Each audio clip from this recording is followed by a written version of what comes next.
would like to die first. Look at us!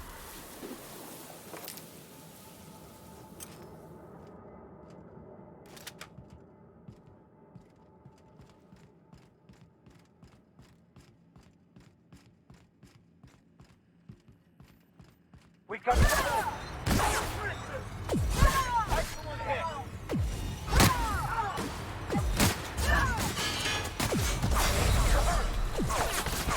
Never anger a man of the claw!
Doing this, huh? Everything in my life has been leading up to this point. I believe I am ready for this.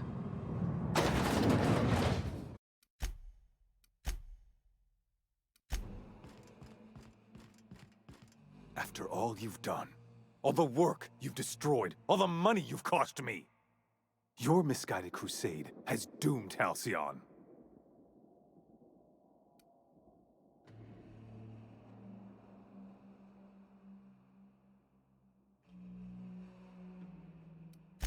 Fantastic.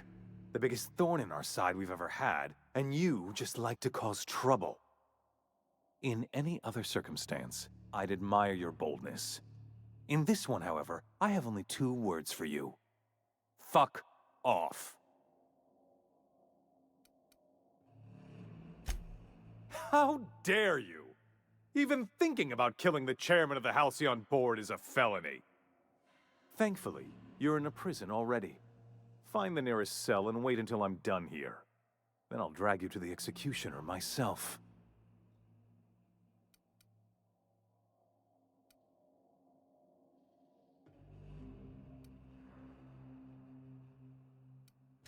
Is that sarcasm? Do you know what I do to people who employ the lowest, most base form of humor? I fire them. Alas, as you are woefully unemployed, I'll have to do the next best thing and have you killed. In the next room is the finest automechanical purveyor of death ever made. Try not to scratch the paint with your skull, it was fucking expensive.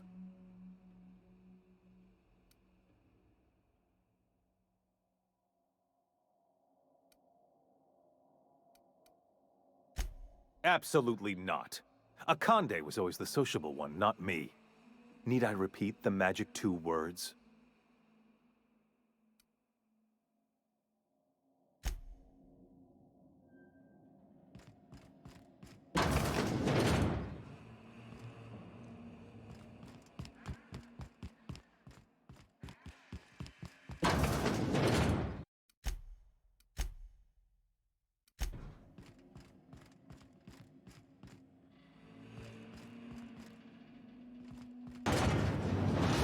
System.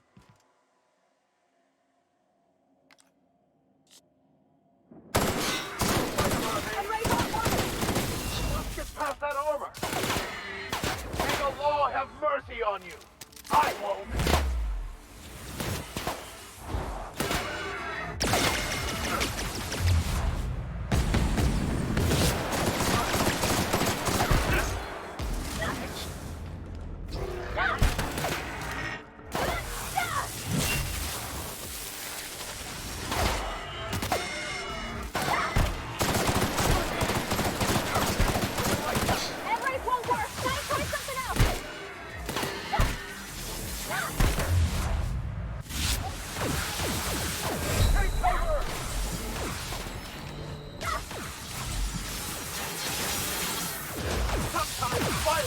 only way.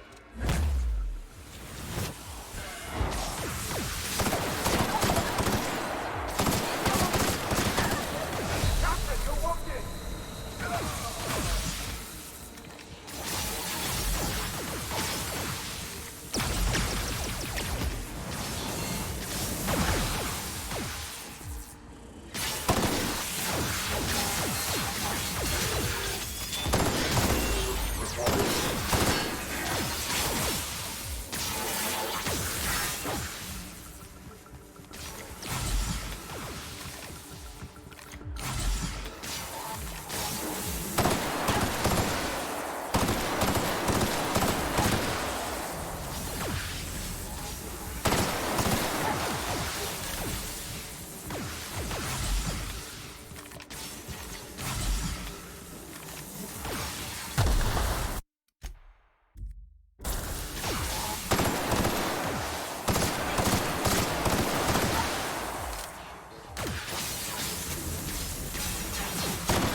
must I always do everything myself?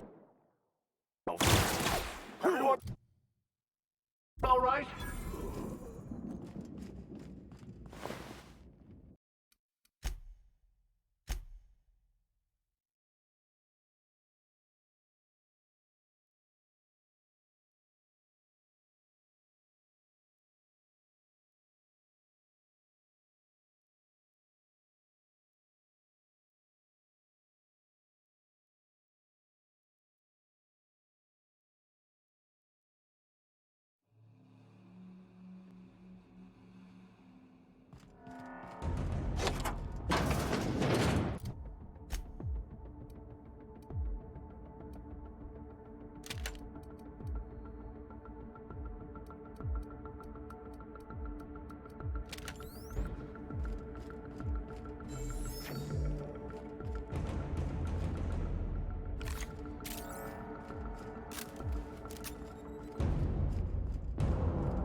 Coming over to you.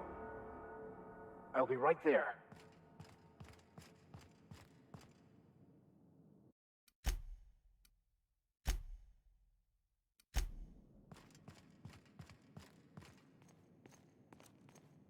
Coming back. Seems to save Halcyon after all. Okay, okay? Great.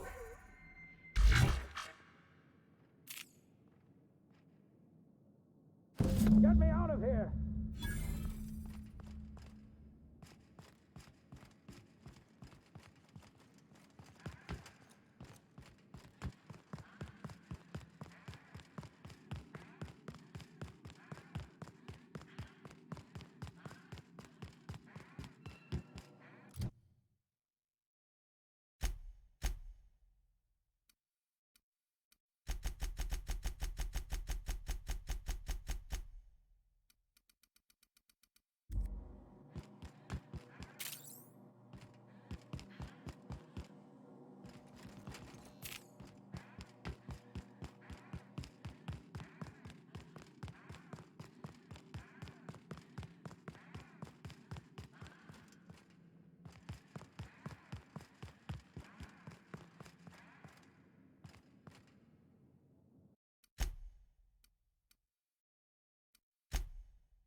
You don't know how glad I am to see you.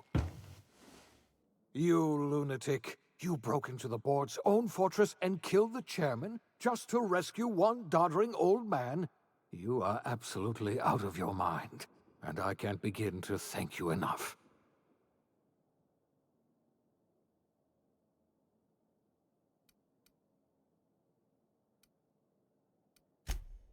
What? Break into the most heavily guarded facility in the most hostile world in Halcyon? No, I have absolutely no idea how you did it. You're a goddamn miracle worker. You've broken the board's stranglehold on this colony, and you saved my life. But there's still so much we have yet to accomplish. You and I are going to have to work harder than ever to save Halcyon. I'm afraid the situation is far worse than any of us ever anticipated.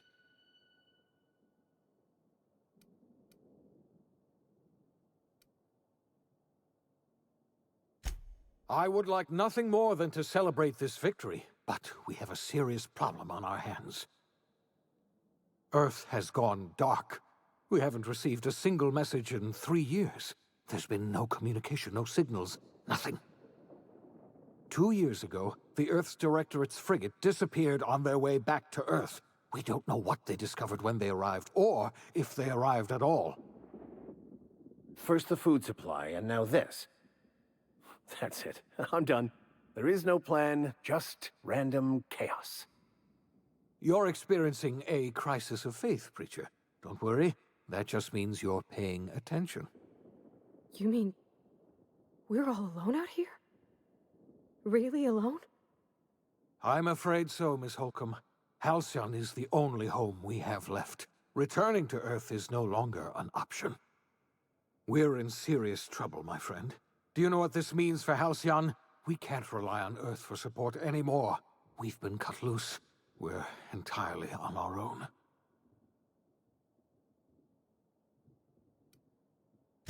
Yes, certainly. I'll help however I can. I don't know what happened, but something must have gone horribly wrong. I don't know why Earth's gone silent. I don't even know if Earth exists anymore. We have no connection back to Earth, and return is likely impossible. We're completely alone out here. You might have heard of the Earth Directorate's frigate. Half the colony's entire military was on that ship.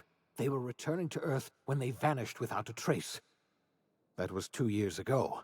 We haven't heard a word from them since. Whatever happened to Earth likely happened to them.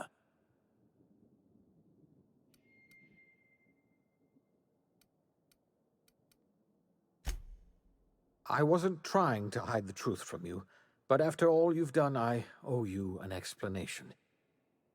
Yes, I experimented on the Hope's colonists. Each of my experiments ended in catastrophic failure. Each of my subjects died in agony. You are my first and only success. I didn't tell you about the others because I didn't want to burden you. My failures are my own to bear, not yours.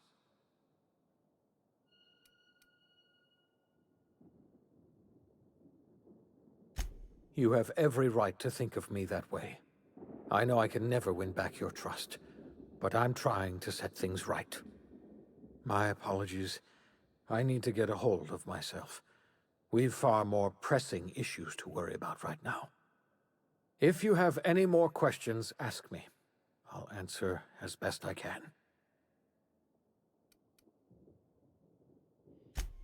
Yes, we do. You've done a marvelous thing. You've succeeded where anyone else would have failed, including me. We must begin the revival process immediately, starting with the Hope's brightest minds, and then we're going to fix this damn colony, one problem at a time.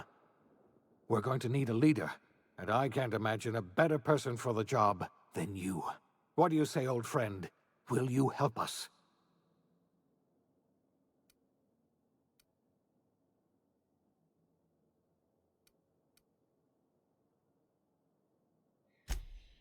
I doubt I could change your mind even if I wanted to.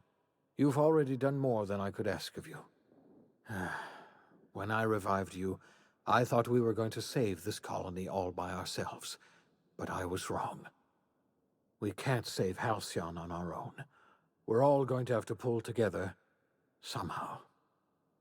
We are not a colony anymore.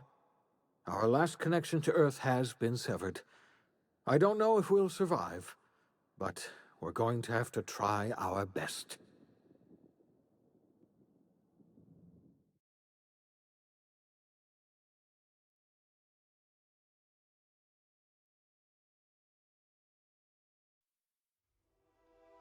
The OSI teaches that everything in the universe happens according to the grand plan. But the stranger that arrived in Halcyon was an unplanned variable. From the moment she landed in Emerald Vale, her actions altered the course of history. The events on Tartarus brought about the end of the board's authority. But the board's mistakes would haunt the colony for decades to come. The damage they left behind would require the work of a generation to repair. Dr. Phineas Wells began reviving a handful of the Hope's colonists. Engineers, scientists, technicians, and intellectuals. They were among the brightest minds the Earth had ever sent out into the stars. The Hope scientists and engineers woke up in a colony descending headlong into total collapse. With no way to return to Earth, they had no choice but to band together and devote themselves to the cause of saving Halcyon. The people of Halcyon were nothing if not hardy. In the absence of the board's authority, many of the colony's settlements banded together with a single purpose in mind: survival. Life was especially hard in the years to come. Some towns dissolved by attrition and starvation, but most of them found a way to carry on. In the years to come, Halcyon was forced to reckon with its newfound freedom. The board was gone, and for better or worse, the colony was responsible for its own destiny. Left leaderless, the people of Stellar Bay and Amber Heights were slowly but inevitably picked apart by the wildlife of Monarch. Left unchecked, the war on Monarch consumed both MSI and the Iconoclasts. And when the sulfur clouds settled, only stragglers from both factions remained. Some found their way to Sublight, some to Terra 2, and some lived their final years fighting for food in the wilderness. In the end, only the beasts remained. Sublight Salvage adapted to the changes in Halcyon, shifting their business model to suit the times. Their claims of legitimacy were scrutinized, but ultimately unquestioned. Lilia Hagen would continue to protect her family as ruthlessly as ever. The collapse of Edgewater left its workers bereft of any purpose in life. Most of them made their way to Adelaide McDevitt's camp, hoping to ingratiate themselves into her favor. Adelaide accepted only a few to her community. The rest were turned away and likely died of starvation. Nevertheless, Adelaide's camp grew into a well-established town. Adelaide McDevitt refused to cooperate with the ongoing effort to save Halcyon from collapse. A sympathetic deserter stole a copy of her research and delivered it to the Hope's scientists. It is unclear how useful Adelaide's research was. An optimistic estimate suggests her work may have bought Halcyon another few years of survival. Adelaide would never know. She died that winter. The loss of Junlei Tennyson hit the Groundbreaker hard, and even threatened to undercut the ship's independence. Taking up the example of their fallen captain, citizens banded together and rallied anew for the Groundbreaker's autonomy. Junlei was remembered as a folk hero, the spark that ignited a flame, heralding a new age of proud defiance against anyone who would challenge the Groundbreaker's sovereignty. The rediscovery of the Hope and the abandonment of the lifetime employment program forced Byzantium to come to terms with some uncomfortable realities about the state of Halcyon. While Byzantines were reluctant to surrender the luxuries they'd grown accustomed to, the board's diminished authority gave them little choice in the matter. Nearly everyone had to learn to make do with less. Some even had to get jobs.